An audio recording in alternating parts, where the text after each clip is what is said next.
Fellas, we got an issue. That's not good.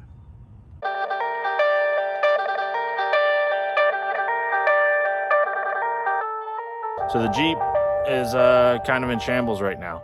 It's a long story, and I'll be sure to catch you guys up in a future video.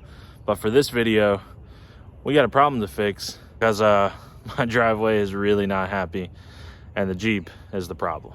So I've had a small leak for quite some time now, but it appears that that leak has decided to become not so small anymore. And this is after I spent some time cleaning it yesterday. There's still quite a lot of residue. And I can't tell for sure if it is the rear main seal or if it is the upper oil pan gasket.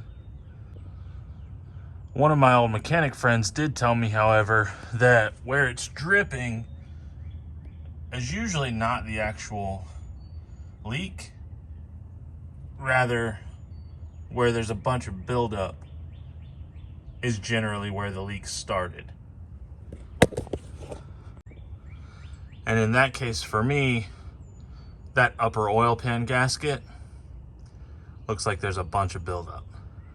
So, this video, we're gonna replace that upper oil pan gasket. We're gonna hope that it solves our leak problem. And if it doesn't, well, I guess we're doing the rear main seal. Where this process starts for me, I'm gonna go take this to the car wash and clean up as much of the oil as I can, spray the underbody really, really well so that I don't have a bunch of mud and dirt falling down in my eyes, and oil. Then we're gonna come back, pull off the TNT skid plate, and we'll get to work. So it's been about 10 minutes since I got back from the car wash after washing the underside of this thing, and that's all fresh. Like, all of that oil is new. So the problem is not getting any better, to say the least. And of course, because I did clean it but then drove back home, there's still no way to really see where it's originating. We're sticking with the original plan, and I got the replacement gasket for us to put on the oil pan. So here's what I got: fresh oil pan gasket from Felpro, and of course oil to do the change with. All right, I'm gonna give this oil a few more minutes to cool down. And while I do that, I'm gonna go ahead and buzz off this skid plate.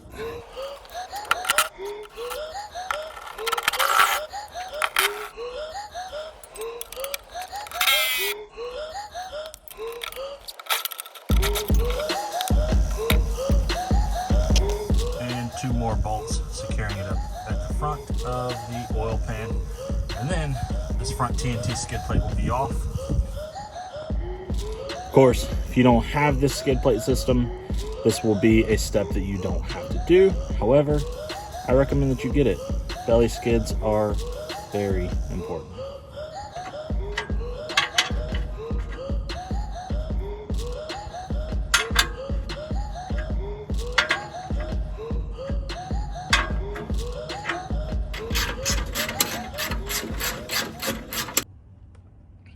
Well, guys, I think I might have found the source of the leak. And yes, that gasket needs to be changed, but I think this is actually a bigger problem. It appears that the bolt for the skid plate that I just told you you should get, belly skids are very important, has cracked our oil pan. So we need a new oil pan.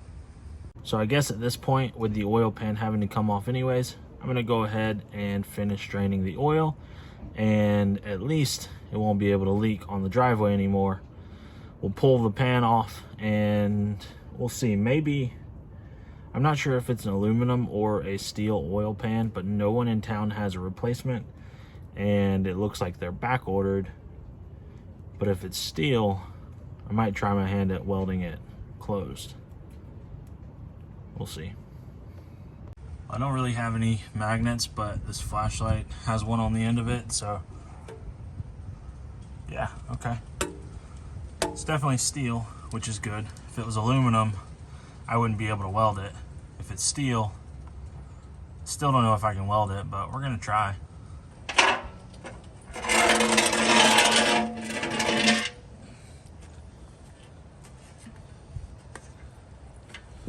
How many oils do you think this thing got?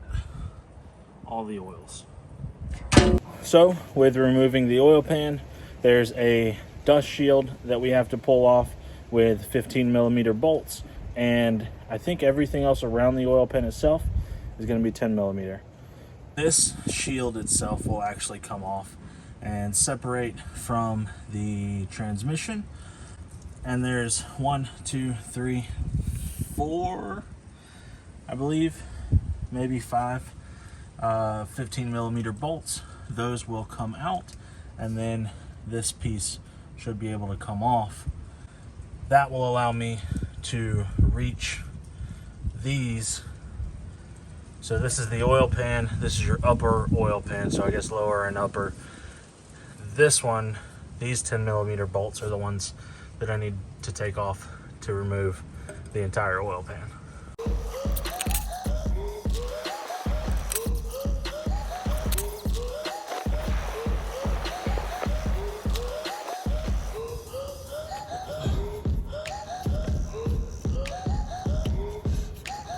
Turns out there's a couple more bolts here and here that I couldn't see because they were covered in grime and oil.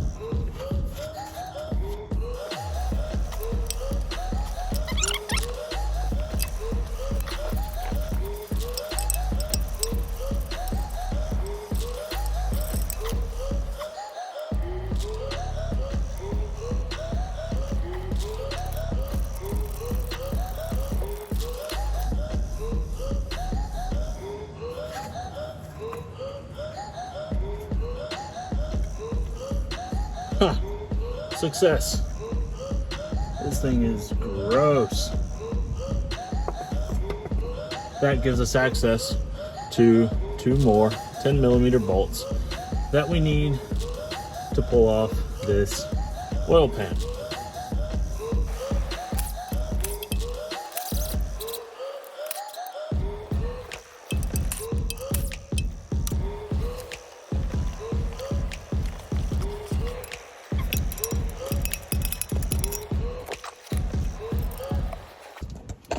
All right, so once you get up to the front two, it's probably not a bad idea to go ahead and just put 1 bolt back in the rear so that it doesn't drop down on you.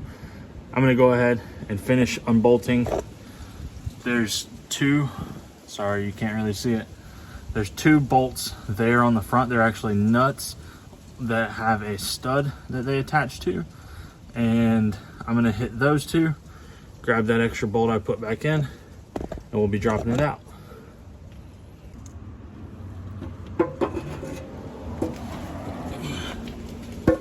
If you haven't seen it before, this is what the underside of your engine looks like. And there's the dipstick. Kind of cool. So I'm going to clean this up, but as you can see right there, that's our culprit. That is actually the shape of a hex-headed bolt right in the middle of the oil pan. It's a perfect match. I'm gonna grind this down a little bit, and since it's steel, I'm thinking I can actually just stack a bunch of welds in here, and we'll be good to go. I don't know if this is gonna work, but we need a new one anyway, so if it doesn't, what's the harm?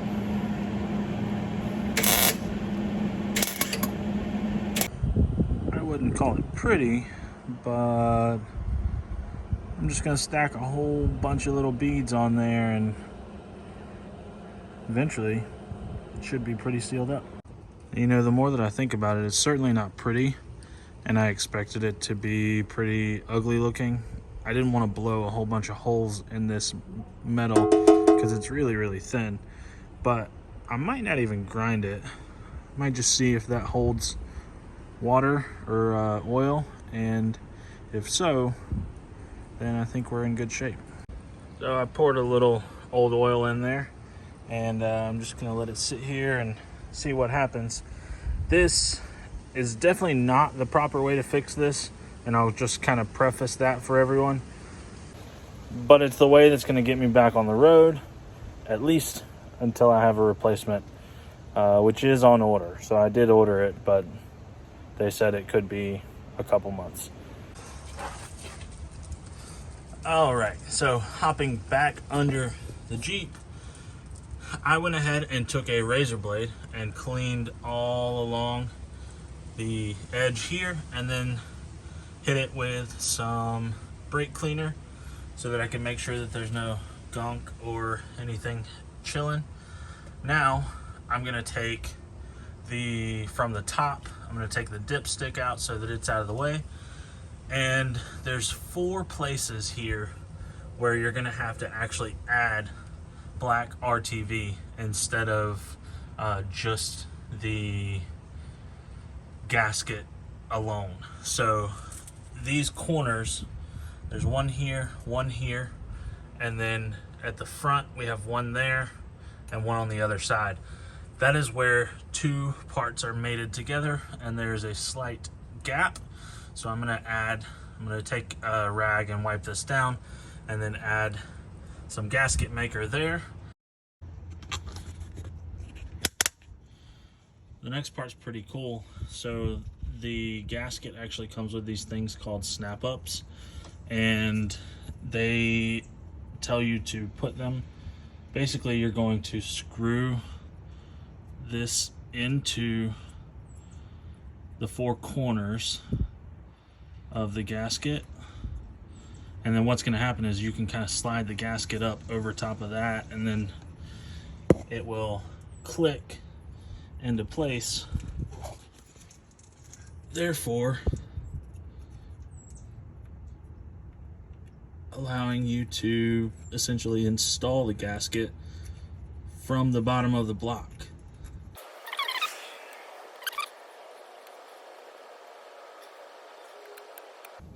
And from this point, we're ready to reinstall.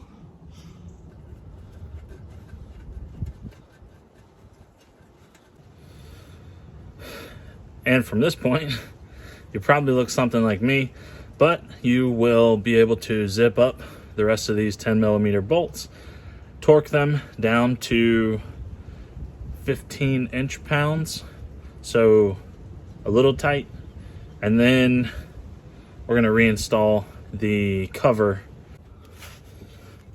And from here, we put this thing back on, and that was like 8 bolts. And then we'll fill it back up with oil, and in theory, we're done. All right, got that all sealed up, and now we're gonna drop some oil in it. I'm gonna run it for a little while, and hopefully I didn't screw anything up.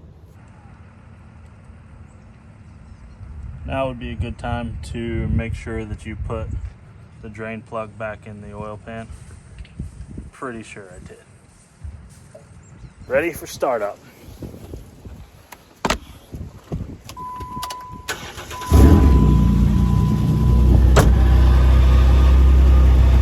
Exhaust needs some attention too, but that's the only bad sound we have here. So I guess we're gonna let it run and see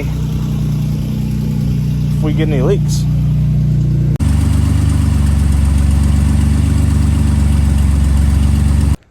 All right, friends, well, I got a little bit more cleaned up and took the Jeep for a spin, and I think we've solved our leak problem. I guess only time is really gonna tell.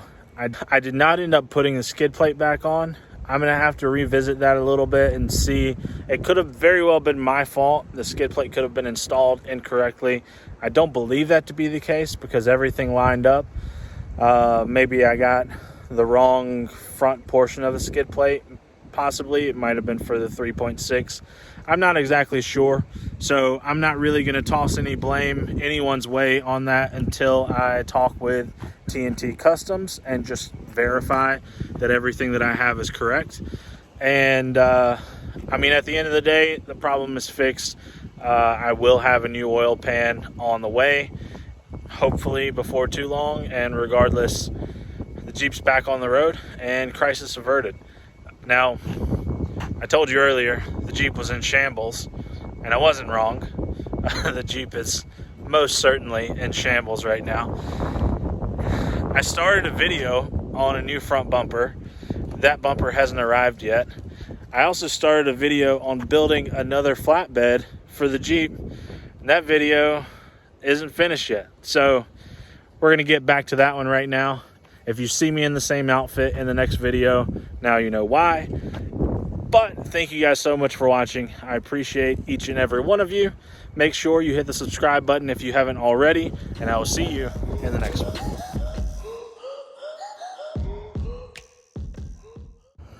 Update. Got it back home from that drive. And in the words of our father, Eminem, guess who's back? This better not be the video that blows up, because I already know you guys are going to tell me how terrible I am at welding. Nothing a little JB Weld couldn't have handled from the beginning.